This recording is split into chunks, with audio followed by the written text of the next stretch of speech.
Anyone who has watched this channel for more than 2 or 3 videos would know that I am a dirty Linux user. In fact, I use Arch by the way. After being a lifetime Windows user, I started using Linux through Ubuntu a couple of years ago. And I stuck with it a really long time because it just worked really well. I tried a couple of other distros off a bootable USB drive, but they never really got me away from Ubuntu.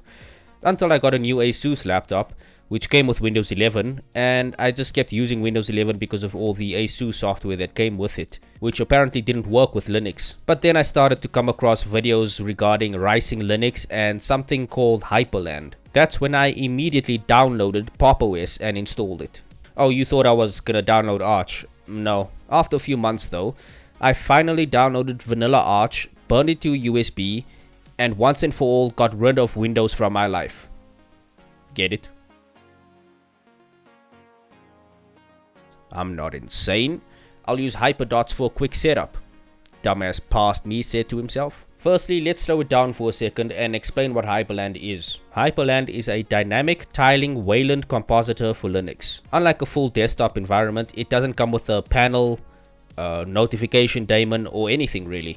But Hyprland is extremely lightweight and fast. If you're using a laptop, it will give you a noticeable boost in battery life, especially if you're coming from Windows. It also uses less RAM compared to other Linux distros, and of course it uses less RAM compared to Windows. Anyway, many hours of commands later, I finally had Hyprland set up and I loved it.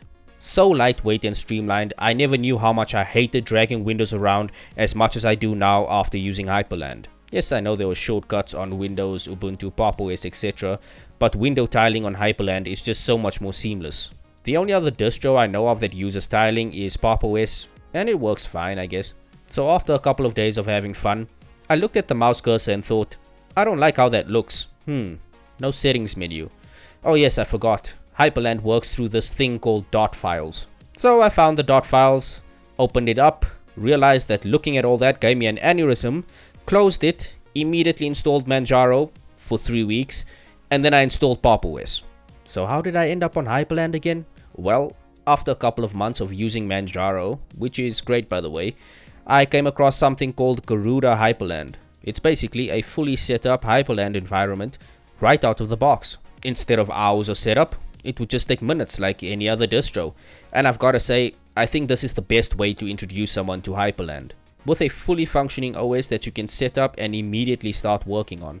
It's so much simpler to get into, and now that I have much more experience with Hyprland, I've been using it for months, I'm a lot more comfortable setting everything up from scratch, because now I know what I like and what I don't like about Hyprland, so I can better tailor my own experience. On the Garuda website, it does say that Garuda Hyprland can be unstable, but the only instability came from using Zen Browser, which was recommended by Prime. But I'm happy I've made the change because now I can do cool things like this in Zen. I can just press Alt 1 and I go to Twitch, I can press Alt 2, I go to Discord, I can press Alt 3 and I can go to Twitter. Okay, that's pretty nice. I like that. I'm happy about that experience. And that's right, I also use Zen if you can't tell. I think Zen is honestly just the whole like tab experience and the essentials. It's by far the best way to use a browser.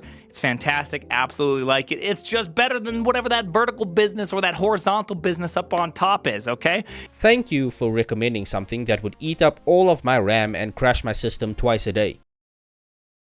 I only have 16 gigs of it. Prime probably didn't notice the RAM issue because he's running more memory than NASA. I can't afford that much RAM, Prime.